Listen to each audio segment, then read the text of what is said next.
आज झारखंड में गठबंधन की सरकार है, लेकिन एक दिन ऐसा आएगा जब कांग्रेस झारखंड में अपने दम पर सरकार बनाएगी। भारत जोड़ो न्याय यात्रा के दौरान कांग्रेस के वरिष्ठ नेता जयराम रमेश ने झारखंड के बोकारो में प्रेस वार्ता के दौरान एक सवाल के जवाब में दिया बयान। पिछले दिनों ममता बनर्जी के दिए गए बयान पर कहा कि हम 28 पार्टियों के साथ गठबंधन बनाए थे और सभी को साथ लेकर चलने का काम कर रहे हैं। उन्होंने कहा कि हम सबको साथ लेकर चलेंगे, सीट शेयरिंग पर भी बात की होगी। ये विधानसभा चुनाव नहीं है बल्कि लोकसभा चुनाव है। पूर्व केंद्रीय मंत्री जयराम रमेश ने बोकारो में प्रेस कॉन्फ्रेंस में कहा कि केंद्र की भाजपा नेतृत्व वाली सरकार देश के सभी प्रमुख केंद्रीय सार्वजनिक उपक्रमों PSU का निजीकरण कर रही है। उन्होंने कहा कि यदि लोगों को सचेत में थोड़ी सी देर हुई तो बोकारो स्टील समेत अन्य PSU को प्रधानमंत्री नरेंद्र मोदी अपने मित्रों को पकड़ा देंगे। उन्होंने आगे कहा कि स्टील में आत्मनिर्भर की बात कर रहे हैं और सामान चाइना से मंगा रहे हैं।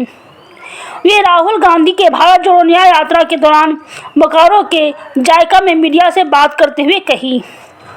इस दौरान कांग्रेस के युवा नेता कन्हैया कुमार, झारखंड के प्रदेश अध्यक्ष राजेश ठाकुर, विधायक आलमगीर आलम सहित अन्य नेता मौजूद रहे। आपको बताते चले कि भारत जोड़ो न्याय यात्रा धनबाद से बोकारो पहुंची, जहां बोकारो के तेलमचो से होते हुए जोधाडी मोड़ पहुंची और फिर महावीर चौक होते हुए चास के चेकपोस्ट पहुंची। इस दौरान कार्यकर्ताओं में काफ़ी उत्साह देखा गया। सुरक्षा व्यवस्था भी चाक चौबंद रहा, जिसके बाद जायका में भोजन करने के बाद राहुल गांधी जना मोड़ पेटरबार होते हुए रामगढ़ की ओर न्याय यात्रा कूच कर गई। बोकारो से राकेश कुमार सिंह की रिपोर्ट।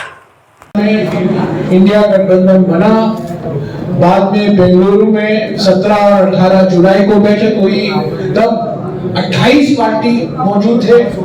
तब 31 अगस्त और 1 सितंबर को तीसरी बैठक हुई।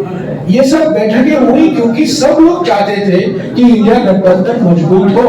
पहले दिन से कांग्रेस पार्टी का मकसद यही रहा है कि हम सभी को लेकर चलेंगे, सीट शेयरिंग का फॉर्मूला हम निकालेंगे जो सबको स्वीकार होगा।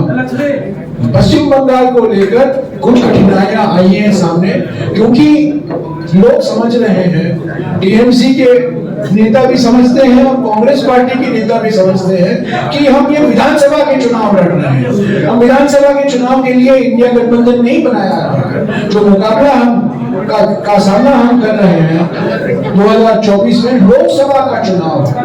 तो लोकसभा के चुनाव को ध्यान में रखते हुए इंडिया गठबंधन बनाया गया है। कांग्रेस पार्टी इंडिया गठबंधन को और मजबूत करने में कोई कदम नहीं छोड़ेगी। मैं समझता हूं ममता बनर्जी ने भी यही कहा है कि उनकी प्राथमिकता बीजेपी को हराना है और वो इंडिया गठबंधन का TMC एक हिस्सा है।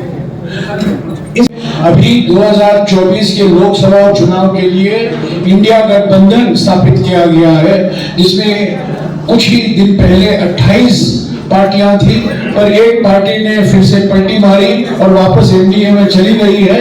अभी 27 पार्टियां हैं। यहाँ झारखंड के विधानसभा में भी हम मिलीजुली सरकार में हैं और एक दिन जरूर आएगा जब अपने ही बल और अपने ही शक्ति पर कांग्रेस पार्टी झारखंड में भी खड़ा होगी।